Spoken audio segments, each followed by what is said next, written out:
High 2026 मजीद information और latest update के साथ बिस्मिल्लाहिर्रहमानिर्रहीम। अस्सलाम वालेकुम नाज़रीन, मैं हूं आपका होस्ट अहमद सुल्तान। आप देख रहे हैं मेरा चैनल हज में आसानी। आपसे गुजारिश है वीडियो को पूरा देखना है और इसको आपने स्किप नहीं करना।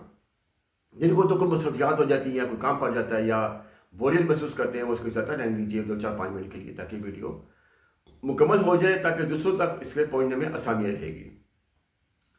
मेरे चैनल को जरूर सब्सक्राइब कीजिएगा, बेल आइकन के बटन को पुश कर दीजिएगा और दोस्तों के साथ लाजमी शेयर कर दीजिएगा अगर आपको पसंद आई है वीडियो तो, ताकि दूसरे लोग भी इससे फ़ायदा उठा सकें।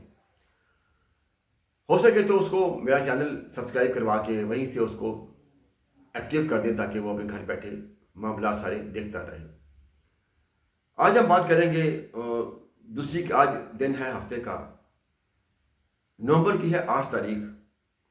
हर आने वाला दिन गुजरता जा रहा है और किस जमा करवाने की आखिरी डेट सर पे आ जाएगी, 15 तारीख है। उसके बाद फिर देखें वो एक्सटेंड करते कि नहीं करते। ये मामला तो उनके हैं, क्योंकि अगर पैसे सब ने जमा करवा दी फिर तो एक्सटेंड नहीं करेंगे। अगर कुछ थोड़े बहुत लोग रह भी जाएंगे तो उन्होंने उनको छोड़ देना है, डेट एक्सटेंड आपको शायद एक आधा मौका दे भी दें। तो इसलिए जो लोग अभी तक अपनी किस्त जमा नहीं करवा सके उनसे गुजारिश है कि अपने पैसों का बंदोबस्त करें और अपनी दूसरी किस्त बर वक्त जमा करवा दें, ताकि आपको किसी किस्म का नुकसान का अंदेशा ना रहे।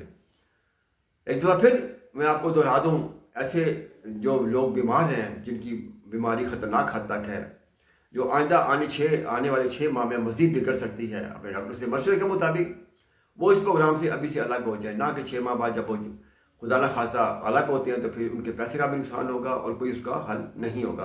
अभी तो आपको पैसे वापस मिल जाएंगे। बीमार हजरात से गुजारिश यही करनी होती है कि आप आइंदा आने वाले 6 माह जो आपके गुजरने वाले हैं, जो मुर्दी मर्ज वाले हैं, बीमारी तो कोई भी किसी को आ सकती है, उसके बारे में अपने डॉक्टर से मशवरे के मुताबिक ही आपने बढ़ना है। ये ना हो कि आप वहाँ पहुँच भी जाएँ लेकिन फिर वहाँ से फिर वो सऊदी हुकाम आपको वहाँ से वापस भेज दें, तो ये मुश्किलात आपके लिए हो सकती हैं। एहतियात कीजिए। और जो बकाया दूसरी आम रोज़मर्रा की बीमारियाँ, उसका कोई इतना बड़ा इशू नहीं है, वो तो हर एक के साथ यहाँ भी लगी रहेंगी वहाँ भी लगी रहेंगी, तो इसमें आप कुछ भी नहीं कर सकते। लेकिन जिनकी बीमारी सामने आ चुकी है वो एहतियात करें।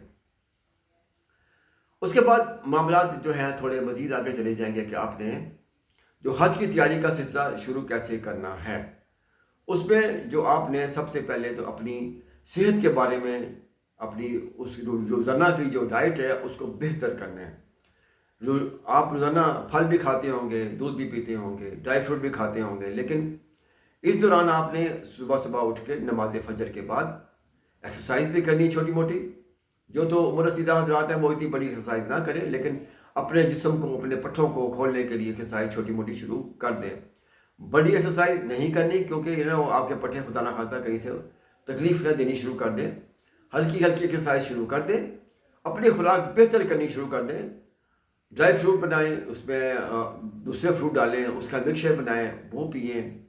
इसके अलावा प्रोटीन्स का इस्तेमाल ज़्यादा करें। प्रोटीन्स अंडों से भी मिल जाती है, प्रोटीन काले चने में भी शुमार होती है, उसका सूप निकालें, वो पिएँ। चिकन सूप की तरफ आप ना जाएं और उसमें आप बेहतरीन हाल है कि अंडा ले लें। अंडे के अगर आपका ब्लड प्रेशर का मसला है तो आप उसमें से जल्दी निकाल लें। तो चिकन का फिर बहुत लंबा काम करना पड़ता है, फिर उसको लें, क्या साफ़ करें, उसको पालें।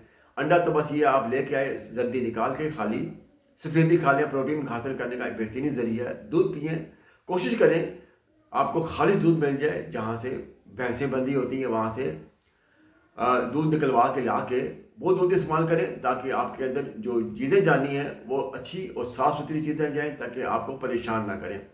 आजकल जो दूध बाज़ार में मिल रहा है वो इस काबिल नहीं है कि आप उस पर ट्रस्ट कर सकें। केमिकल का दूध है, मुख्तलिफ चीज़ें उन्होंने बना के दूध बनाया गया हुआ है, लेकिन वो आपको नुकसान का बायस बन सकता है। इसलिए आपने इन चीज़ों से दूर रहना है। हमेशा साफ़ सुथरी ग़िज़ा खानी, थोड़ी खानी, सब्जियों का इस्तेमाल ज़्यादा करना है। गोश्त भी हफ्ते में 1-2 बार लाजमी खाएँ, ज़रूरी नहीं कि आप छोटा गोश्त खाएँ। अल्लाह ताला ने जो तौफ़ीक दी है, बड़े की तौफ़ीक दी है, जैसी भी दी है, एक दफ़ा वो ज़रूर खाएँ। और इन चीज़ों का, ताकि आपका जिस्म तरोताज़ा और तवाना रहे। अगर रहेगा कि आपने वहाँ जो 5 दिन गुजारने हैं, बल्कि दूसरे मुल्क में जाके आपने 40-42 दिन गुजारने हैं, उसमें बीमारी आपसे टकराएगी, पीछे हट जाएगी, लेकिन अगर आप कमज़ोर होंगे तो वो आपके ऊपर चढ़ जाएगी। एहतियात कीजिए, अपनी डाइट बेहतरीन कीजिए, अपने खाने पीने का, एक्सरसाइज का, हर तरह का ख्याल कीजिए।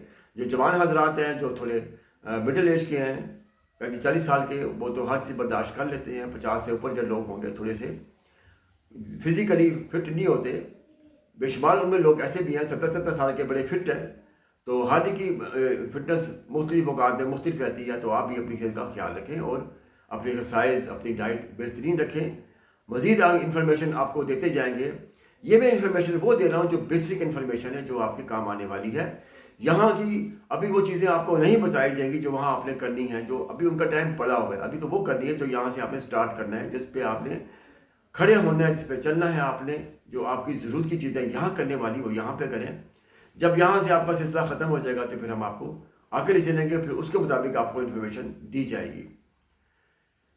इसी के साथ ही आपसे भी कुछ गुजारिश है कि आप मुझे हमेशा अपनी दुआ में याद रखें। अभी तो आप इधर नमाज़ पढ़ें, मुझे दुआ में याद रखें। अगर आपको मेरी इन्फॉर्मेशन पसंद आती है, आप समझते हैं कि हमारे फ़ायदे वाली बात है, तो इंशाअल्लाह ताला दुआ में मुझे ज़रूर याद रखिएगा। इसी के साथ ही मुझे इजाज़त दीजिए। अस्सलाम वालेकुम, अल्लाह हाफ़िज़।